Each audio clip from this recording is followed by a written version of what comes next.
good morning. It did work. I was waiting to see if it was working. Merry Christmas Eve, everybody. Merry Christmas Eve. Welcome to our Title Talk, a special edition of our Title Talk. It is Christmas Eve, and we are here in our studio, our new studio. This is wonderful. It is just getting finished up. In progress studio. Yeah. We got a Christmas tree. We got wonderful background here. So we should keep it up all year. I think it'll be fun. I think we should have a Christmas tree up all year. I don't think we should. It might boost morale. Good vibes. Take what you need with that. So we again, we thank you for joining us here on Christmas Eve, and we hope you are all safe and healthy.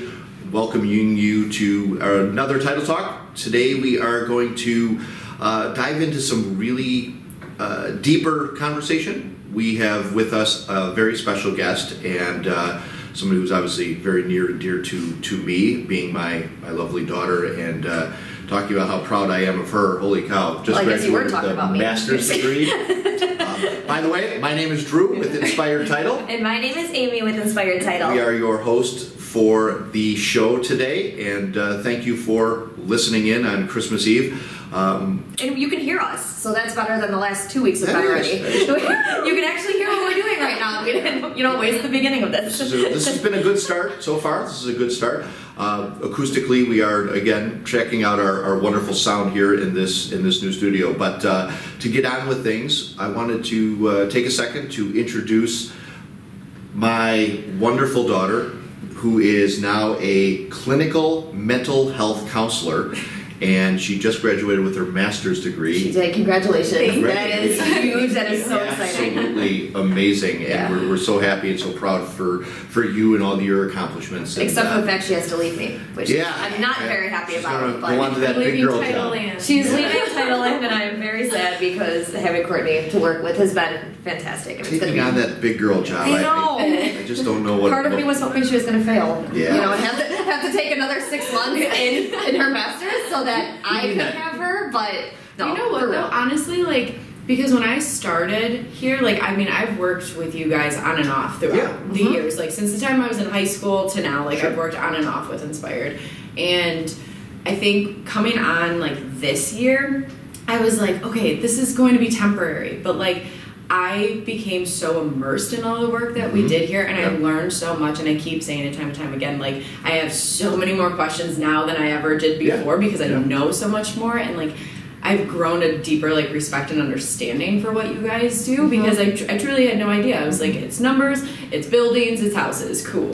Yeah, right, sure. But now I think it's really cool, and it is going to be hard to leave you guys because it is something that I've grown to know and really enjoy, but then also, like, our team has been really awesome to work with and grow with. And you've gotten to see the growth from, like, where we were a year ago to now. And I think you've been a really big part of that growth, and I think your counseling background and your background of working with people has really been, you brought that to us with some of your ideas and some of the kind of creative ways to share the team ideas. I mean, introducing the huddles and doing like a daily huddle that we do now. I think these are all areas of expertise that you brought to us. Yeah. Don't mind our gnome. This is our holiday gnome here today. Thank you, Christina.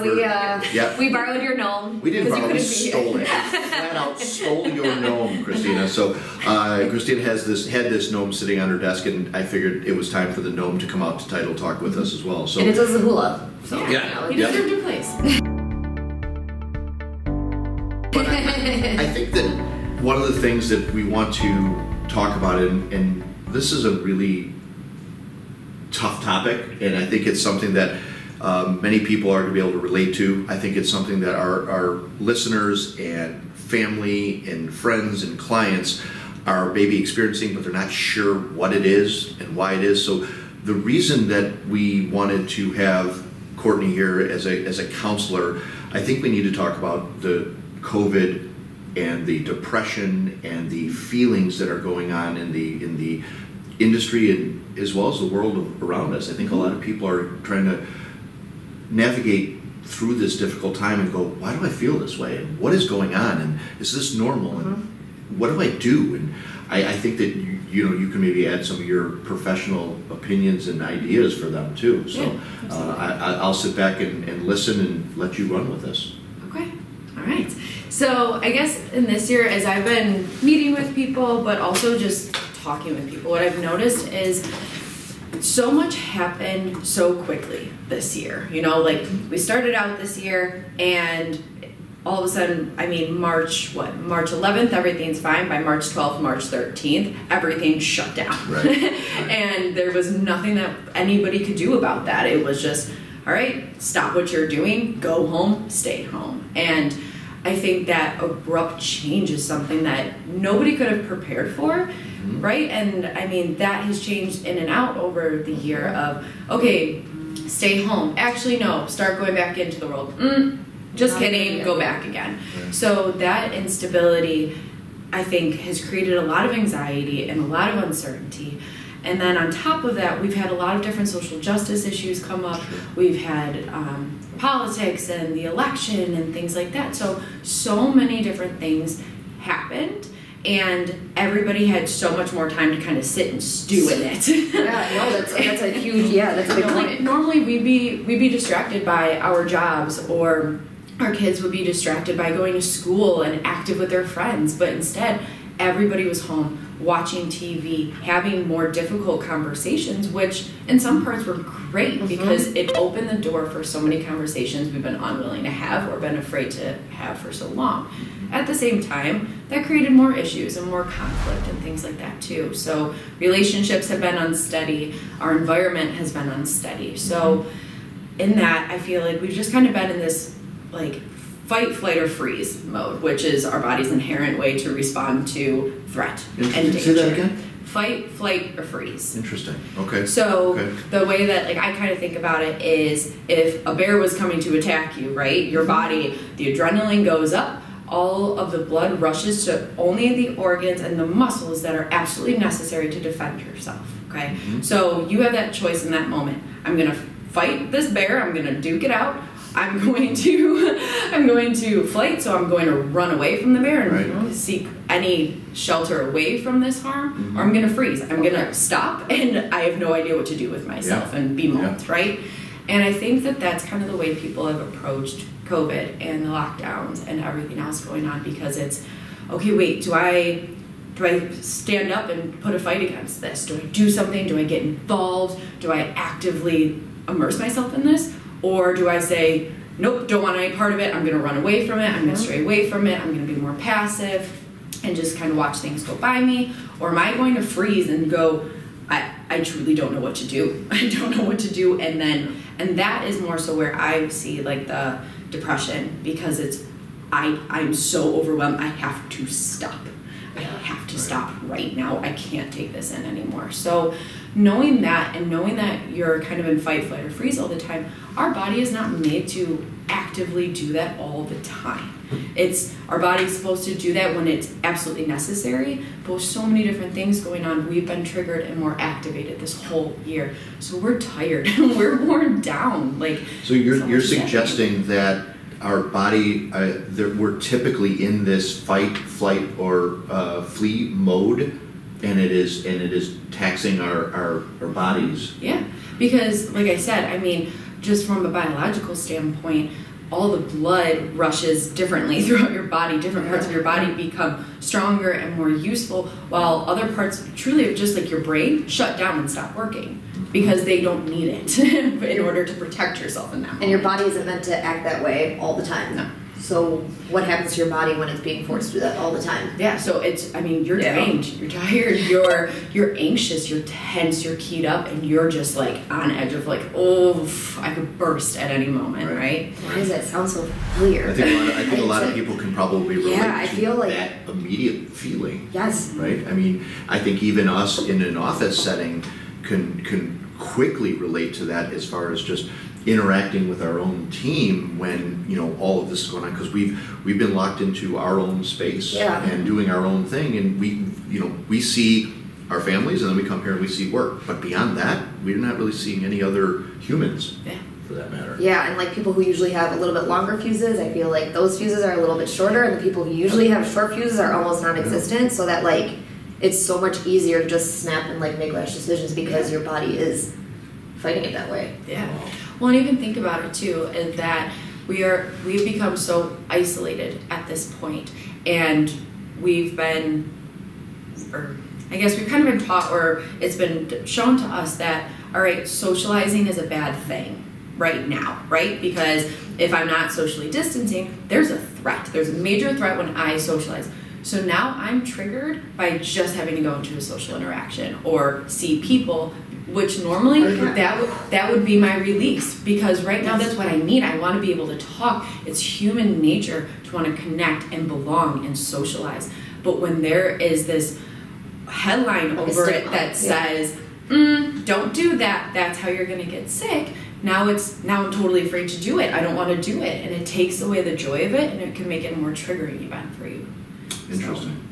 I got goosebumps thinking about that one. Yeah, like I guess like you said, when you take a minute to just digest what Courtney is saying, and again, for those of you guys just joining us, we are here with Courtney Wischhover, who is a clinical mental health counselor, and she has her master's degree in the mental health world here, and she's kind of talking a little bit about the COVID conditions and some of the COVID environment, and I think these are some really great points that she's making. And please, if you guys have any questions for Courtney, certainly chime in. She is right now. She's not on the clock. She's free. So but after this, she charges. I can't help that. It's just what it is. So really get your COVID questions out now. Yeah. Good stuff so far, Court. What you got? What else you got? So as I was kind of thinking about this, like, how have we had to adapt?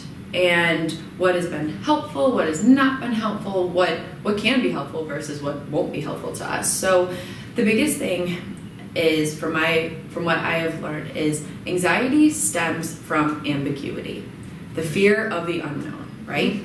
There are so many unknowns going on right now. So it's just funny to hear. It's funny to hear my daughter use a word such as ambiguity and know what it means, use it correctly in a sentence, and know what it means, and just smoothly throw that out there. Can I just have a proud papa moment for a second? That's amazing. Wow. Okay. I digress. So with that, in my work with people, I always try to break it down to what can we control versus what can you not control, because that is all we can do, is recognize what I can control. So right now, I can control the precautions that I'm taking against the virus, and how we make time for ourselves and our own needs, meeting those. We can control our own emotions, our expectations, and using our voices to speak to important matters, right? So like I said, with the social justice issues and everything else going on, I can't control what everybody else is saying, what everybody else is doing, but I can decide, hey, I want to speak up to that. So I'm going to feel about something. Exactly. Or when somebody brings to me their own opinion, or tells, whether it be about COVID, the election, social justice issue. I mean, somebody tells me, I get to control my emotion and go, okay, I can hear that, and I don't have to get revved up and angry and lash out. I can choose to sit back and say, I hear you. I may not agree with it, but I respect you. And we can have this conversation, or we can leave it, whatever. But that's in my control. I can decide how I want to navigate those conversations, how I want to meet my own needs and do what I need to do for myself. Because right now, because we don't have access to everybody in our lives. So it's kind of, in some ways, it's like a fend for yourself, but also be mindful that you're trying to protect others and the precautions that you take too. So this isn't necessarily about one way or another being right and wrong, right? And I think that there's a lot of concentration around what's the right thing to do, what's the wrong thing to do, because again, like you said before, the social media and all of the newscasts and things are speaking it in a certain way. So what you're saying is to kind of take that in and allow yourself a moment to digest it and figure out what you can control.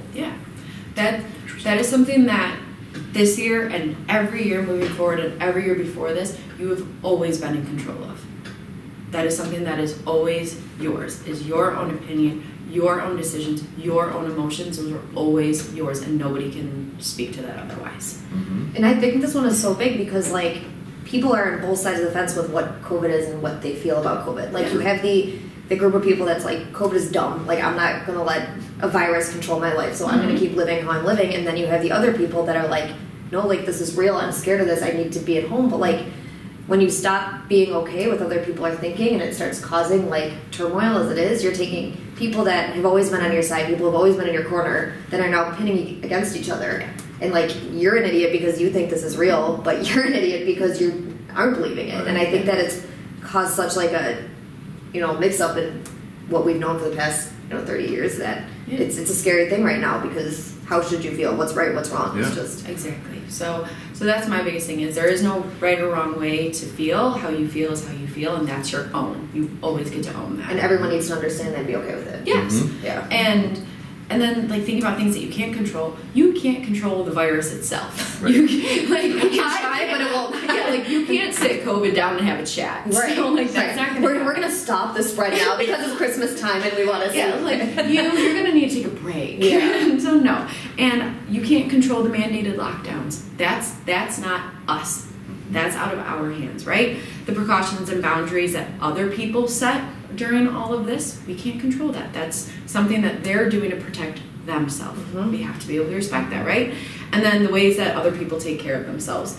Even if we don't understand some people's coping skills or their boundaries or their emotions, that's okay. Because again, that's not yours, that's theirs. Let them own that and have that. Because taking on somebody else's stuff, you're creating more stress than you need. Yeah, I think that's really a great point to, and I think that goes even beyond just what we're talking about here. I think that goes that's just a life lesson. Yeah, I think that is a deep lesson of going and recognizing what you have a definitive say in versus what you don't, and then letting it go and not letting it enter your person. Yeah. I'm sure that the therapy and counseling industry has just been inundated with an influx of patients and cases because people don't know what to do. They don't know where to turn. And I think some of this information that Courtney is sharing with us today, I think it's really got some value. I think it comes with a tremendous amount of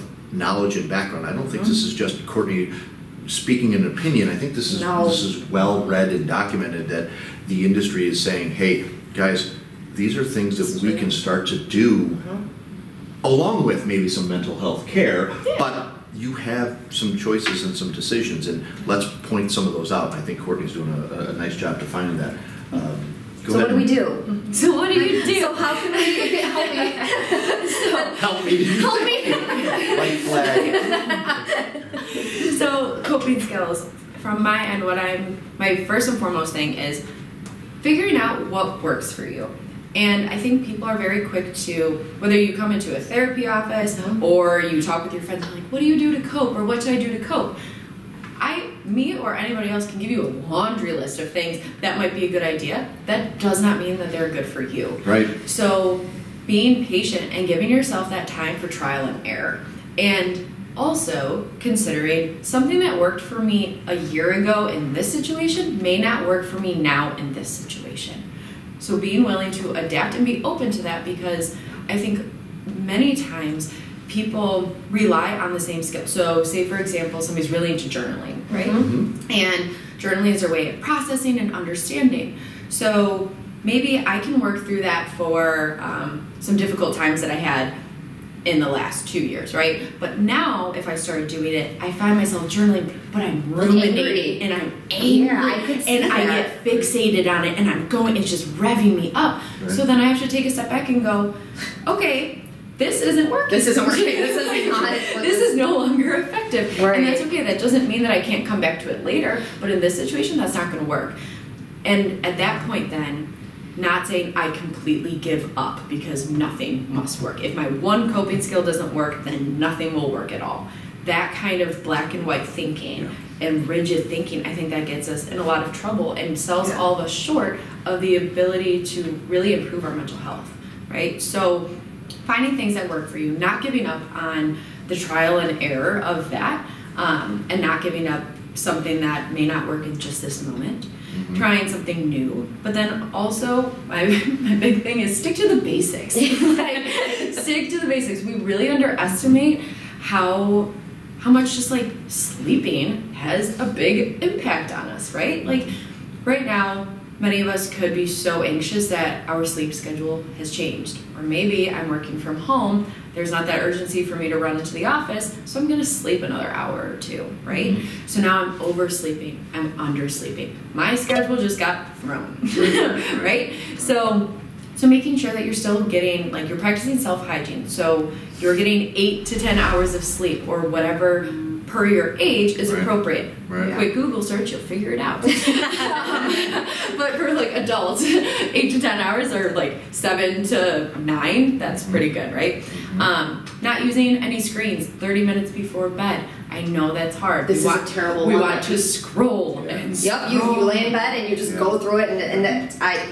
a big one. Right? And it's not just scrolling through your phone, it's all right, I've been binge watching Grey's Anatomy for the last 3 hours. Like, okay, give yourself a half hour to like decompress from just watching TV Read a book. Go to bed. Yes, do something without the screen. And something my parents do that they don't put their beds up, or they don't put their phones by their beds, which is something that I always thought was a really cool thing. That like, I'm like, how do they do that? Like, they plug in their phone downstairs and then they go up to bed, right? And like that's their way of shutting it off, like knowing that. This is not the time for that. Like, this is where I sleep. This is where I, do everything else. And I think that's a really good point, because that's a big thing of sleep hygiene, is keeping that association of your bed between I'm in my bed to sleep or have sex. That's it. That is the only purpose my bed has, right? Because for kids, they do homework. For adults, we watch TV, we do whatever. Like, we all spend so much time in our bed at this point. Yeah. So we've broke that connection. So now when I sit in bed, it's basically the equivalent to sitting on my couch. Right. And even kids, like kids go to school in their bed now, like on Zoom. Kids are living in their bedrooms. Right. Oh my God. Yeah. So it makes it really difficult for your brain to register, hey, I should be relaxing. I should be calming down and getting ready for bed when that connection's broken, right? My mind is blown right now. I'm just thinking about stuff different ways like this. It's unreal. You want to establish a nighttime routine. So thinking, okay, I'm going to watch TV till this time, but then after that, I'm going to brush my teeth. I'm going to put on my pajamas. I'm going to read a book, and then I'm going to pass out, right? Having that, again, it rewires your brain to say, all right, I know, my brain knows I'm going through the steps, and it gradually learns, this is how I'm going to get tired. And then you have that, and it goes. It's beautiful. Another thing is adding in like a relaxation technique. And a big one that I know a lot of people use right now is the app Calm. So they have like nighttime stories, or they have meditations. Where this gets sticky though is that like no screens a half hour before, right? So where's the happy medium? What do I do? So maybe then I build that relaxation technique in the beginning of my nighttime routine, but then allow myself that rest of the time. Because then I'm starting my routine with this relaxation method, and the rest of my time, hopefully, I'm just winding down. But just deep breathing, anything like that. Making sure you're getting exercise during the day. 30 minutes a day, people. And this doesn't mean that you have to be doing like excessive cardio. No, like truly move your body. Get moving around for 30 minutes, because then again, that will give kind of that mental exhaustion for later on. Otherwise your body's just been hyped and it hasn't exhausted any energy other than you just like. And then you lay down and you're like, your brain's going and your body's going and you're still ready to go. So exercising. And then the last part is, I know that as we've spent a lot more time at home, I've seen so many like memes and jokes about like, oh my God, I'm day drinking again. I'm grabbing my glass of wine at 3:30, right? And okay, do you? But it's important that you stop drinking or even like smoking cigarettes and stuff like that anywhere between a half hour and an hour before you go to bed, because that activates you as well. So just to interject on that, we have a coach that comes in and is actively working with us and our team. Amy has a coach specific to her, and I have a coach specific to me. And interestingly, these coaches have backgrounds that are in the counseling and therapy world. This is what they do, right? Yeah. And to Courtney's point, and kind of adding to that, the rigidity, that piece is big. we live so rigid because we think things should be in an expected way. We have an expectation that in the past these things happen. We have to kind of let loose of some of that rigidity.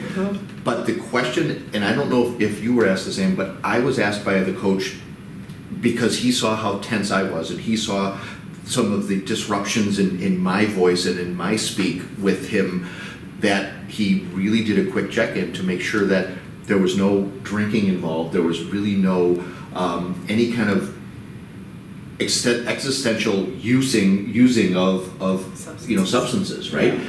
And I've never been a big drinking guy.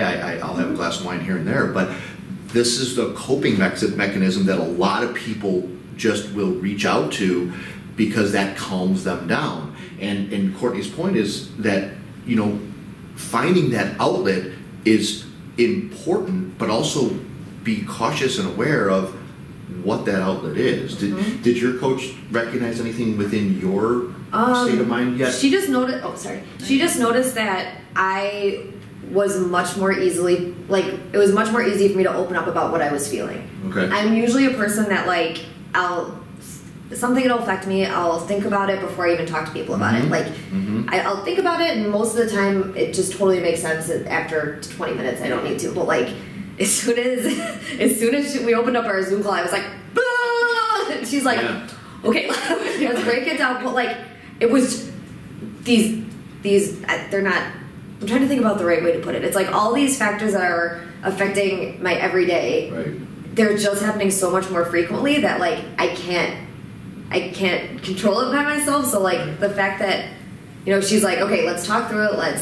What do you need? How do we wind down? What's actually going on? All the things. So she noticed that I was much more. She usually has to drag stuff out of me. Right. Yeah. Tell me something. But this week it was there was no Aimee, tell me something. No filter. It was just word vomit. It's crazy how it impacts each person kind of differently and what takes place. So what I'm speaking and what I'm saying is that a lot of our day-to-day info is something that is very interesting to what we do. So I think I'm going to kind of let Courtney carry on a little bit more and add some more to this, but really do pay attention to the exercise piece, because I was super motivated before this. You used to be a huge I'm runner running all the time and constantly exercising, and I don't have that same drive, and I know what it is. It's all of these impacts. Yeah. Right? Yeah. So exercising, absolutely, it's a huge deal. It's getting out and moving, and I think right now, because we are so stagnant, we're just kind of hanging out in one spot and we're living in one spot. Exercising not only is important just to get moving, but also thinking about getting out of seeing the same four walls all day. That's huge. That is right? Yeah. So getting out of your house, and it could be taking a walk. You could go on a run or hop on your Peloton if you got on. Buy puppies, because that'll make you go take them for the walks. And buy 2 pugs at the same time and have to walk them all the time. That was one of the contributing factors. My dad hating my dad and getting off the couch, because you had a dog. Puppies are a sore subject though for some of us. I know. I'm sorry, Carol. I heard about Biscuit. I'm sending you my love and well wishes to the baby. But that's. Get a puppy. People when they're bored they get puppies. Maybe get one though. 2 is a little much.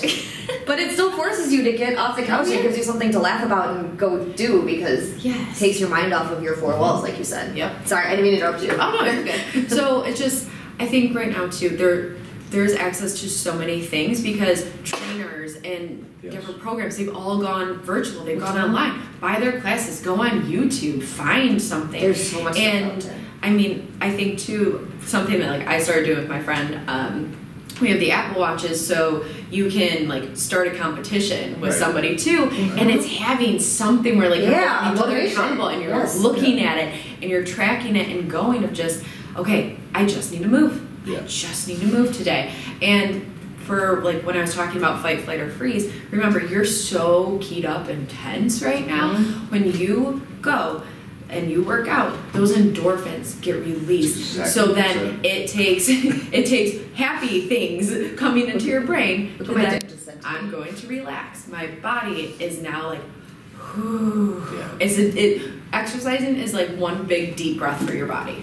And That's what I like that's to exactly what the coach had indicated was I love you, Dad. he made it almost mandatory to do something because of the release of the endorphin. He said it is immediately a revealing factor to feeling better. Yeah. You will notice this almost immediately. That 30 minutes of activity. Of anything. Yep. Go out for a long walk. Go for that run.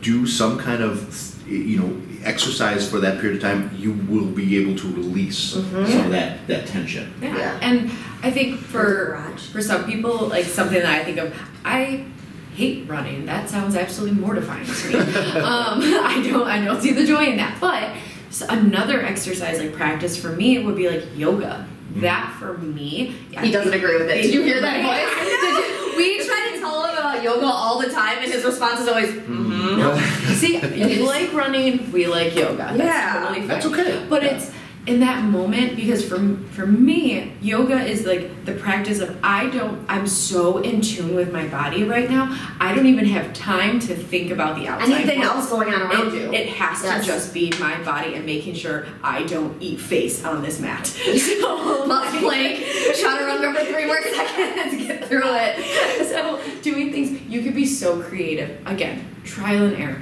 Figure out what works for you. Don't just say, running didn't work for me, so I'm not exercising. No. Do something, even if that just means stretching too. Right. Stretching is so nice too. That is a good... Because that still releases it all. Like it goes, you need that. So that's that. But then other things that I kind of thought about that aren't necessarily the basics are turning into the uncomfortable instead of straying away from them. So when you see something, and whether it's a conversation or it's a heavy emotion, and you're like, I'm good. Like I don't really want to do that. No, step into it. Put your face right into it and go, what's happening? Let's figure it out. Let's do it. Yes, because again, you own that. That's your responsibility now. And if I decide that every time that a bad feeling comes up or something uncomfortable happens and I run away from it, it's not going anywhere. It's staying right there in its place, and it's becoming a statue the longer that I let it sit. And it'll keep happening, right? Yes. So good point. So turning into that, and with that, then kind of reframing thoughts and fact checking. So something that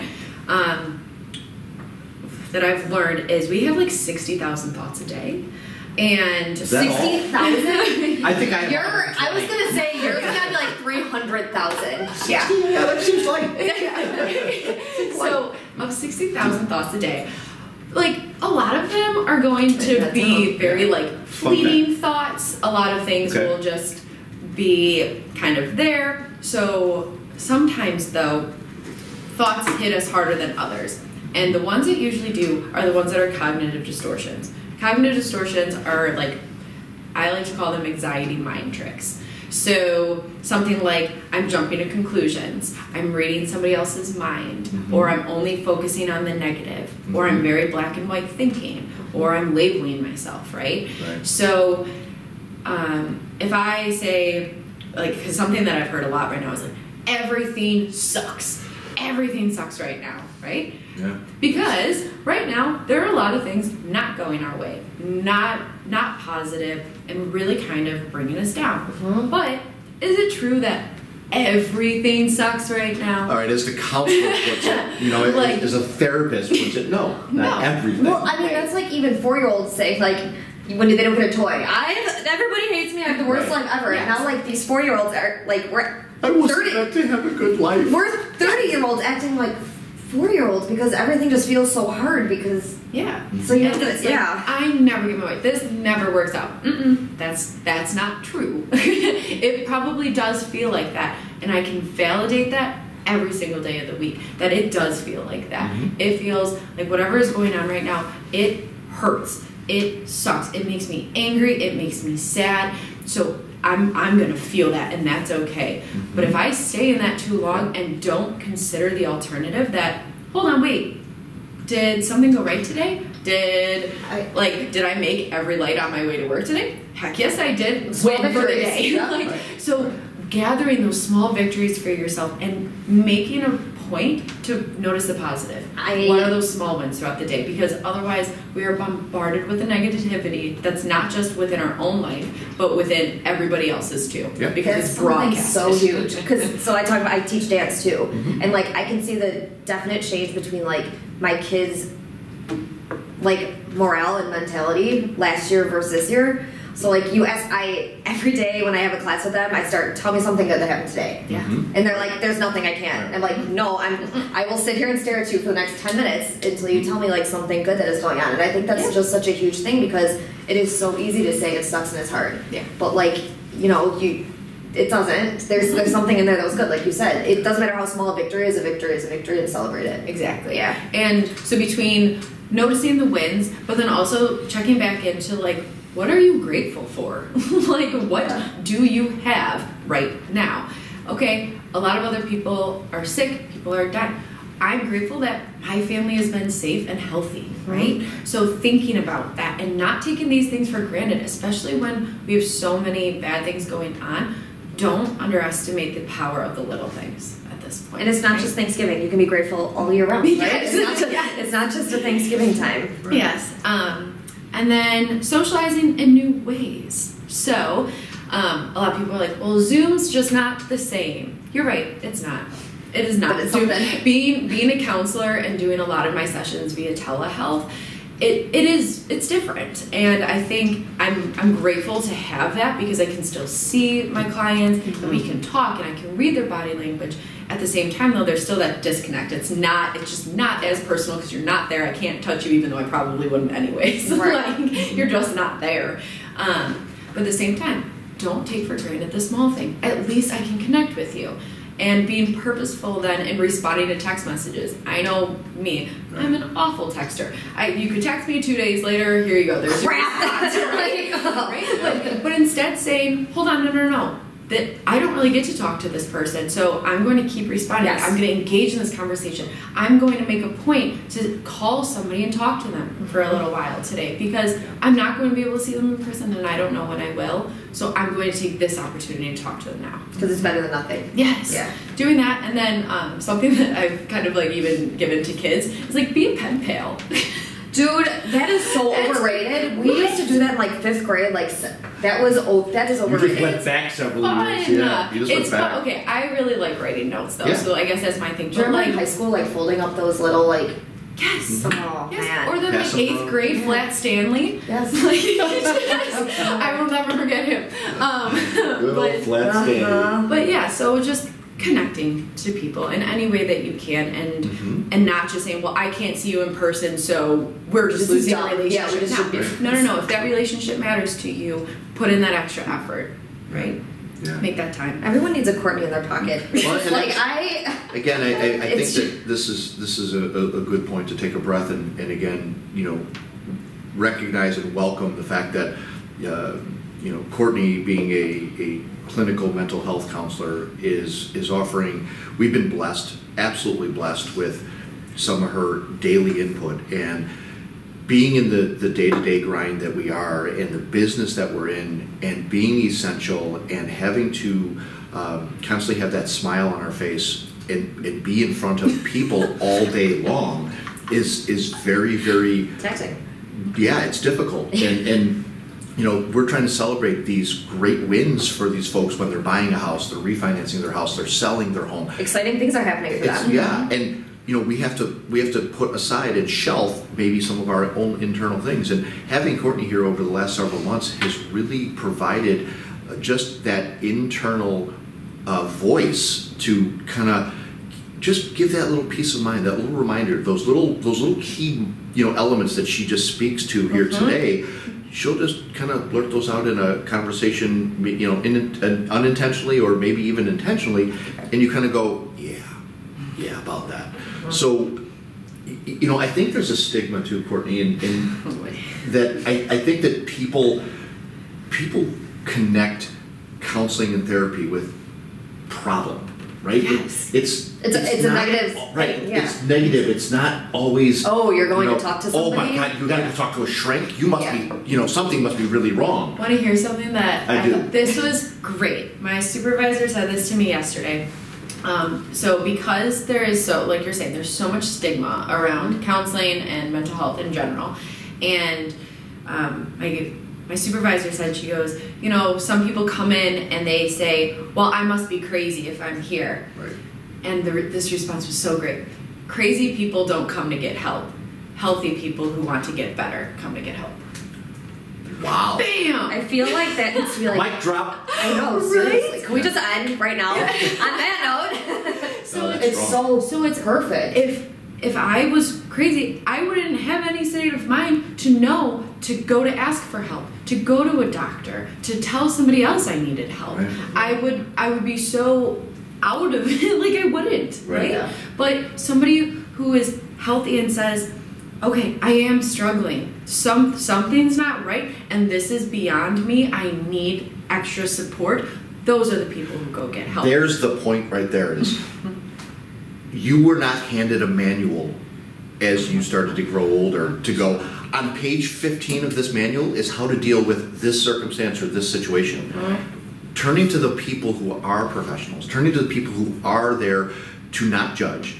They don't form an opinion. Yeah. They're there to truly interact and help with your issue. So I think that's the point that we're trying to make is it's okay to not be okay. To not be okay. Right? And that's something that we laugh about, and it's not necessarily on a funny note, but it's recognizing life. It's reality. It's okay like to not be okay.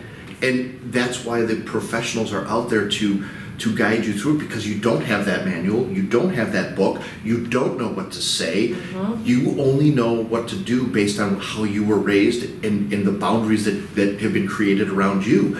The professionals in the industry have gotten a lot more knowledge and a lot more practice and a lot more experience in seeing all kinds of different circumstances that allow them the ability to speak to some of those issues and problems, and you're not alone in these issues, right? I think that's the other part that most people think is nobody knows what I'm going through. You don't get it. Really? Nobody gets it. Really? Yeah. Not only do they know, they're able living to it. help, and they're able to give you some kind of absolute help, and I think that's huge. I think that's important, and I believe wholeheartedly that it's something that's beneficial. And the holidays are coming up. Yes. Right? And I mean, today is a holiday. Yeah. And that's just a stressful time on its own, right? And it's weird that it doesn't feel like holidays right now. I've been saying this for the past week, like, Right. it doesn't feel like Christmas. It doesn't feel like holidays. So, I thought that was just because I was getting older. no.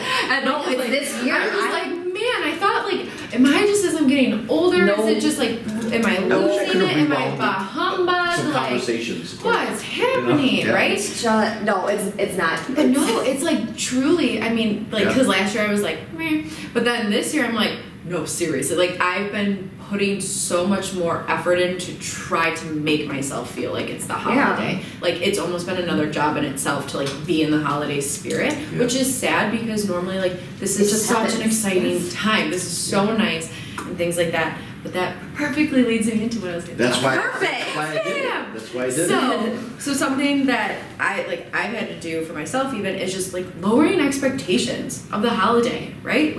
Of everything. Yes, everything, but just with the holiday itself, lowering that expectation. I'm not going to be able to have 15 to 30 people over. I just saw a memory today on my Snapchat of our Christmas Eve table from last week, or from last year, and I was like, oh. Your Christmas party, holiday party. Joe and I were over there last year on Christmas Eve. Yeah. So it's just lowering the expectation of, okay, it's not going to be everything that it always is, but you know what? That's okay. I'm going to set a new bar for it instead. So finding the joy in the simplicity of things. I think as we have become consumers of so many things, we've just decided, well, we have all these things available to us, so I'm going to take it, and I'm going to make it a part of this, and I'm going to make it bigger and better, and I'm going to show myself and everybody how great this is and how much we can really do, when really it's, at the end of the day, I care about spending time with my family. right? I care about sitting underneath, like, by the Christmas tree and, like, just taking a million pictures. Like, that's what I care about. Right. It didn't matter to me all the million decorations or like, all the other things or all the million gifts that you got. Like, no. I just cared about spending that time with you. And I think the holidays have become so much more than just that. But this year is forcing us to come back to that foundation and reality of, like, this is what you have. And you have the choice. Am I going to sit and complain about it and be mad that it's not like every other year? Or am I going to be grateful that I still have the opportunity to spend it with anybody at this point and still connect to them? And you still get that day. Yes. However, the day hasn't gone away. No. It's still here. Christmas still showed up. A lot of people are still with the people they love in some way, shape, or form. So just know that. Exactly. Yeah. But I think this is also a cool opportunity to start new traditions for ourselves. Doing new things and becoming more creative and making do with what you do have, right? So, like, I know tonight that I'm hopping on a Zoom call for, like, our Secret Santa and stuff, so it'll be different, right? But, like, it's cool because now more people got to be involved in it that would have been in previous years, so I actually get to speak to more people. Right. It's different isn't bad. I feel like people usually say if it's different it's because it's weird and it's not fun, but different is a good thing and just be okay with it being different. Yes. Yeah. Also, I think something that you can kind of do, like sitting around the table and eating dinner, is reflect on the past years, and again, not sitting and being like, that's not this year, but instead being like, what were really cool memories or what were really fun things that happened, and just sit in it and relive that joy again. Right. Because you can, and that's why we have memories. That's why we talk about them, and that's why we store them, because they were important, they were fun, and they make us feel good. So turning and leaning into that too. Also focusing on the health and wellness of your family, because if you get to spend it with anybody today, that means that they're doing pretty okay, right? So not taking that for granted, and then just stay connected to people in any way that you can. Send your gifts, do drive-bys, do whatever you need to do, drive by and like, hello, Santa. But and then did you have anything before? No, this is great. I think you just keep rolling. Okay, and then so the last little part that I have is, this isn't just for the holidays. This is from, I'm hoping that this has been a practice of a lot of people up until this point, and if it hasn't, I hope that it's something you guys start to do now, is truly taking some moments, whether it's on a day-to-day basis or on a weekly basis, check in with yourself, check in with your loved ones, because right now we're all going through a hard time. Nobody is alone in this, like you said before. Everybody is living in the same world right now, but that doesn't mean that it's not impacting them differently, right? And just because you guys are having a hard time, that doesn't mean that I can't come to you and talk to you about my problems, right? I think people kind of have this idea right now, this misconception that, well, they already have a lot going on, so I can't talk to them about it. And that's beyond just this year. That's kind of the state of mind a lot of people have of, no, I don't want to burden you with my struggles because I know that you have a lot going on too. Okay, well, if something really goes wrong because you didn't tell me, now that is going to be something that I have to take on later, and I don't want that either. I would much rather have this conversation with you right now to check in rather than having to do something really terrible later on, right? I agree. So just reaching out for the support. Don't minimize yourself. Validate yourself. Validate others, and that's where it comes into no gaslighting. So gaslighting is something where it's somebody's like, oh, I'm really struggling with this, or, you know, this was really hard, and people are like, it wasn't that bad. Like, you're being dramatic. It's like, you're being overrated. Like, just stop it. Like, come on, you have worse things going on right now, or like, people have bigger problems than you, right? That's gaslighting. That doesn't make anybody feel good. Like, I know that there are people starving in another country. That doesn't mean that I don't feel crappy about whatever's going on for me right now, right? So validating and normalizing for people that, like, it's happening. I hear you. I understand. Just listening to people and being that open ear. I think people underestimate that. Bigger. Yeah, that goes much further than you think. Because a lot of people too, they're like, when somebody comes to me with a problem or wants to vent, a lot of people assume like, oh, I have to have a response. Right. I have to give my opinion. I have to give them advice. No. Ask. that's something that you can do. Ask. What do you need right now? You just gave me everything. What do you need right now? How can I help you? And some people might say, I just really needed to get that off my chest. Thank you for listening. And that's it. You don't think to respond. Think to understand, or listen, not to respond. Correct. Listen to understand. Yeah. So that's a big thing. And then also just like working with a therapist, if it's something that you're comfortable with, connect people to somebody that can help. It doesn't, if you're nervous or intimidated by the idea of going to a therapist, you could do telehealth, like, so you can do video sessions, so you can be on the phone, you can go in person, or you could connect to a crisis line. You can go, there are like online methods only to like BetterHelp. So they have all these different things to do. There are like group counseling, right. Systems and different things like that. So again, trial and error, figure out what works for you. Yes. And then, like I said, becoming familiar with local and national support and crisis lines. So I wanted to just throw out the number for you guys, for any listeners out there, whether you need it or you know a loved one that would need it. So the national crisis, like suicide hotline, is 800-273-8255. That's great to have that, and Courtney, I think that this was insane. Thank you. Yeah, I think this was really beyond yeah. what I had expected it to be, and the intensity of what it is. And I mean, truthfully, just repeating some of these things, and that that crazy people don't go get help. That the healthy people are the ones that are seeking the help. And I think that that's something you guys should kind of think about that a little bit and hear those words.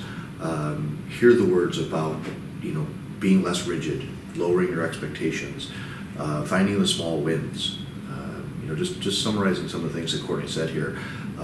They do work, and they're only going to work if you apply them. The season is upon us. It's hard enough. I can't thank you enough for sharing this in this very difficult time that so many people are going through and wondering why they're feeling a certain way. So this has been really great. Yeah. Thanks for having me. I was like, when you asked me to be on Title Talk, I was like, I mean, I know things, but I don't know what you want me to say about policy. I mean, sure. And then you told me this been on, and I was like, okay, I can do. This I can do. This I can definitely talk for 15 minutes. That's the moderator knowing your strong suit. Okay, that's how we do this in the world. So we want to carry on our traditional way of doing some things here and talk a few more minutes before we wind this up and let you guys get back onto your holiday and enjoying it. Again, we thank you guys for listening into this and sharing some time with us today. And I think there's some valuable stuff that this will be posted on our Facebook Live. This will be posted on YouTube in the next couple days. If there's some things that you missed, or if there's, definitely share this with people. Tell them to go listen and subscribe. If there's somebody that maybe is on the fence about counseling or mental health, have them listen to this. I think that Courtney's explanations have been really great, and I think they're simple and broken down for people to understand. And it's not a bad thing for you to listen in on something like this. So and if anybody ever has any questions, like whether it's relevant to this or like resources and stuff like that, you guys can always shoot out questions to them, and then they can always get over to me, and I'm more than willing to help and provide in any way. Yeah, I mean, the resource piece is big. If there are resources, if there's some struggles that are internal, if you want to just message us and not obviously put a message in the group chat here, we respect the privacy piece, as that's very important as well. So I think on that note, I think we are pretty good here in wrapping up a holiday season and a Christmas Eve Title Talk in a wonderful new facility, our new Title Talk office and studio here. We're very thankful for you so much. And what you did and what you brought today. This was absolutely amazing. And do you have anything to plug? You want to plug yourself? Can you plug yourself? Are you able to do any of that? Yeah, actually, I think I can right now. Why don't you do that? Okay, so this is exciting. This is my first time I get to. Oh, that is exciting. So, as of January January 11th, I will officially be a counselor at Associates in Professional Counseling in the Chicagoland area. So like the suburb area, I'll be in 4 different offices in Palos Heights, Plainfield, Naperville, and Frankfurt. So And Palos. She said Palos first. No, I mean our Palos too. Oh, this is where she'll make all her money. I'm still trying to sneak her back in this way. So yeah, check us out, and absolutely, again, if anybody ever has any questions or referrals, resources, or anything, please message into Inspired Title, and they'll get to me, and I'll help the best I can. Absolutely. No, It's awesome to be here. That's great. Congratulations on your Masters. We are more than proud. I know the family is obviously celebrating that for this Christmas. We've got our Christmas gift early, and that was just Courtney doing what she did and accomplishing this very, very major feat. It is very impressive. So we are super excited for her and all the things and the people that she's going to impact. I mean, just listening to her speak, she's going to be dynamic. So we wish you guys all a very happy holiday, Merry Christmas. Thank you for spending some time with us today at Inspired Title. My name is Drew. And my name is Amy. Thanks for joining us, everybody. Until next week, Merry Christmas. Take Merry care. Christmas. Bye, guys.